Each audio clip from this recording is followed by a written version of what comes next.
जानुवारि सुबुंखान्थि सान बेखौ जोङो फालिनो लानाय जि गाबोननि हाबाफारि बेवहाय गुबैयै जोङो प्रग्राम मोनसे हाबाफारि मोनसे साजायना लादों थि खालामना लादों बे फुंनि 8 बाजियावनो जोङो जोंनि माहारियारि जोंनि हादोरनि फिरफिलाखौ बेरायगोन आरो बे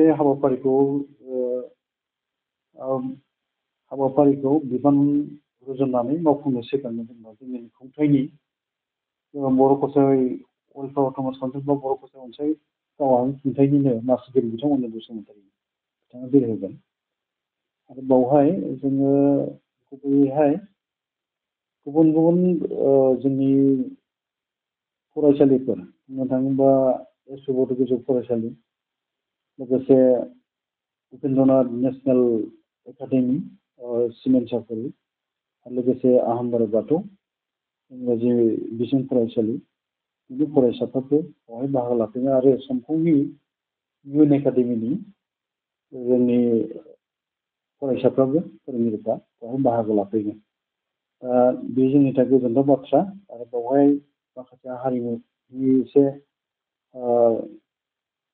फरायसालिफोरनिफ्राय बेवहाय डेमनस्ट्रेसन खोन्थागोन बेयो मोनसे बादायथि बायदिबो जोङो बेखौ भारत हादर सुबुंखान्थि सान गाबोन 2025 मायथाइ 26 जानुवारि बेखौ जोङो बर' कसारि मोनसे गावारि खुंथायाबो जोङो थांनाय 2021 मायथाइनिफ्राय आसाम सरकारा जोंखौ सामलायथ'नाय जि मोनसे खुंथाइ जोंनो बिबान होनानै जोंनो दानाय होदों बे समनिफ्रायनो जोङो बुंनो थाङोब्ला भारत हादरनि गोनांथार सान हिसाबै 15 आगस्ट उदांस्रि सान फालिनाय आरो 26 जानुवारि भारतनि सुबुंखान्थि सान रिपाब्लिक डे बेखौ जोङो फालिबाय थादों आरो बे फालिनायजों लोगोसे जोङो जोंनि बर'फोरनि बिटिसिनि बायजोआव थानाय आरो बे बिटिसिनिखौबो जोङो नागिरफानानै जाय सुबुंफ्रा सोरबाया हारिमुआव सोरबाया सोलोंथाइयाव सोरबाया आबाद फोथाराव सोरबा गेलेनायाव सोरबाया बिब्दिनो समाजारि बिथिंफ्राव गुन गोनां आरो बिहोमा होलांनाय सुबुंफोर बिथांमोनखौ जोङो सायख'नानैहाय मान बावनाय हाबाफारिबो लाबोदों जायखि जाया भारत हादरनि गाबोनो 2025 मायथाइ 26 जानुवारि बेयो भारत हादरनि सुबुंखान्थि सान बयबो मिथिखागौ देग्लायबो जोङो बर' कसारि मोनसे गावनि खुंथाया सानजारि नोगोर सिमेन्ट सापरियाव जोंनि मावख'आवनो बेखौ जोङो खुंनो सिगांनाय जाहैबाय बावहाय जोङो देग्लायबो गोनांथार आयदा हिसाबै जोंनि खुंथाया सरकारनि दाना होजाखांनायनि उनावहाय जों मा मा हाबाफारि मावबोदों बेफोरनिबो मोनसे एनुवेल रिपर्ट बिजाब जोङो गाबोन बेखौनो खाबु लादों बेजों लोगोसे जोङो बिटिआरनि बायजोआव थानाय जोंनि गुन गोनां जोंनि फुंखा सुबुंफोर बुंनांगोन बर' हारिनि हारिखौ गायसननायाव बिहोमा होबोनाय जाय सुबुंफोर साबा बेवहाय जोङो सायख'नानै बिथांमोननो गाबोन जोङो मान बावनो नागिरदों जोंनि खुंथाइनिफ्राय बिथांमोनानो फारियैहाय कार्बि आंलंनि जोंना मानगोनां मुसुब बिश्वेश्वर बसुमतारी बे आगुनि बर' थुनलाइ आफादनि लेङाइ आफादगिरि बिथाङा आरो लोगोसे मुसुब कमलाकान्त मोसाहारि बिथाङाबो बर' थुनलाइ आफादनि आगुनि गाहाय नेहाथारिमोन आरो बेजों लोगोसे जोंनिनो सासे बिदागिरि आरो आथिखालाव बिथाङा खौसेथि बर' सुबुं आफादनि बोसोनगिरि जहाय बर' फरायसा आफादाव बिथाङा लेङाइ आफादगिरिनिबो बिबान रुजुनो खामानि मावबोदोंमोन आरो लोगोसे बिथाङा मोनसे समावहाय जहाय बर' फरायसा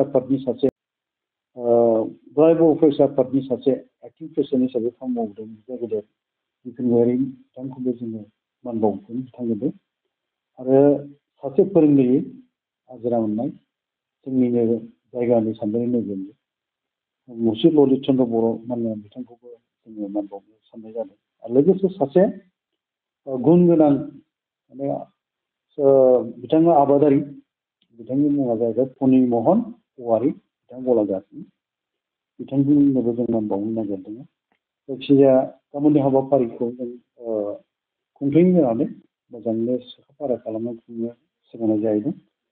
दा बाथ्राया जाहैबाय जोङो बर' कसारि अनसाय गावनि खुंथाया बोसोरफ्रोमबो बे हाबाफारिखौ खुंबोबाय थागोन आरो खुंलांबाय थागोन। बाथ्राया जाहैबाय जोंनि सुबुंखान्थि सान, जाय सानाव जोंनि भारत हादरखौ जोङो मोनसे गणतान्त्रिक रिपाब्लिक कान्ट्रि हिसाबै जोङो बेखौ फोसावनो हानाय जादों आरो बेनि दारैहाय जों जाय मोन्थायफोरखौ लानानै जों खामानि मावबोदों बियो जोङो बर' हारिया जाय लुबैनाय हास्थायनाय बा थांखि थाथायफोरखौ लानानै जों खामानि मावबोदोंमोन बियो एसे नङा एनै बा जोङो मोनजोबनो हायाखै सिमा लानानै, नाथाय जोङो मोनबायखौनो बुंनांगोन खुंथाया। नाथाय जोंनि थाखाय आरोबाव जोंहा मावनांगौ गोबां खामानि दङ आरो जों मावजोबनायनि जे मोनसे थांखिजों जोङो नाजालायगासिनो दं मावफुंनो थाखाय। बियो सम लाबावगोन, अब्लाबो जोंनि नाजानाया दंबाय थायो आरो थानांगोनबो। आरो गासै बर'फोरनि गेजेराव दिनै जोङो भारत हादरनि जि मोनसे खान्थि बेजों खाबजानाय खामानि मावनांगौआव जों बयबो सिगांबोनो हानांसिगोन आरो जोंनि गासै बिथिङावनो जों बोरै दावगानायखौ लाबोनो हायो सरकारनि गेजेराव थाफानानै सरकारजों थाफानानै जोंनि मोन्थायफोर जोंनि जाफुङै जि मोनसे मावनो हायै हाबाफोर दं बेखौ मावफुंनो थाखाय जों नाजानांगोन आरो साफ्रोमबो बाहागो लानांगोन। आरो जोङो दिनै समाज गोबां बिबाङाव जोङो मावबावनांगौ।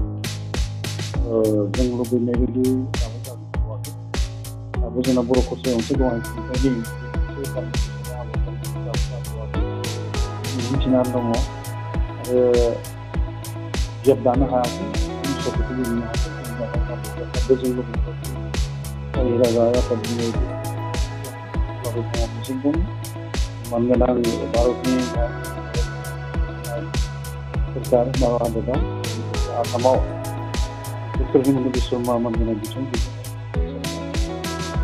बिथांमोननि गेजेरजोंनो गोग्लैसोनाय डाउन टुडेन मानसिफोरनि मोनसे मोन्थायफोर बा जोंनि मोननो गोनां दाबि दङ बेखौ फारि फारि सुफुंजागोन होनना जोंहा मिजिं दङ आरो जोङो बे मिजिंखौ लानानैनो खामानि मावलांबाय थागोन आरो नाजालांबाय थागोन जोंनि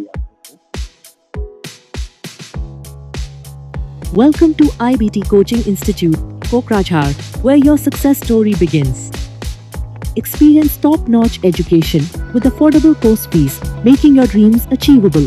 Learn from experienced faculty members dedicated to your academic growth. Our specialized teachers offer in-depth explanations and regular doubt-clearing sessions. Last year से स्टार्ट किया बट कोचिंग ज्वाइन करने के बाद ही मेरा एग्जाम क्लियर हुआ। तो मेरा इस साल 3 एग्जाम का प्री क्लियर हुआ, CSS का प्री क्लियर हुआ, फिर IPS PO का मेरा प्री क्लियर हुआ है और CGL का भी मेरा प्री क्लियर हुआ है। तो अभी मैं 20 प्रिपरेशन कर रहा हूँ। Stay updated with current affairs classes tailored for competitive exams.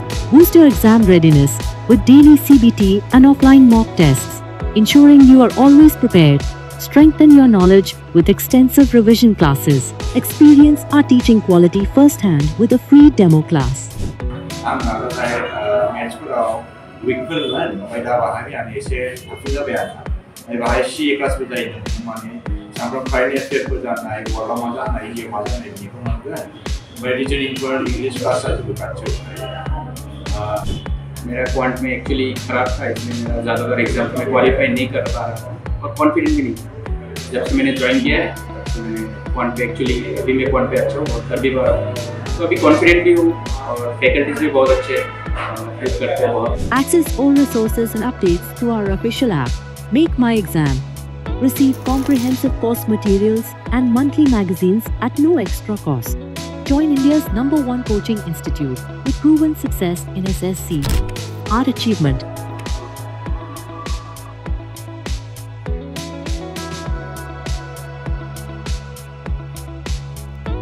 IBT Institute Private Limited, the largest coaching network across India. Your success, our commitment. Enroll now and start your journey to success. Visit or call us today.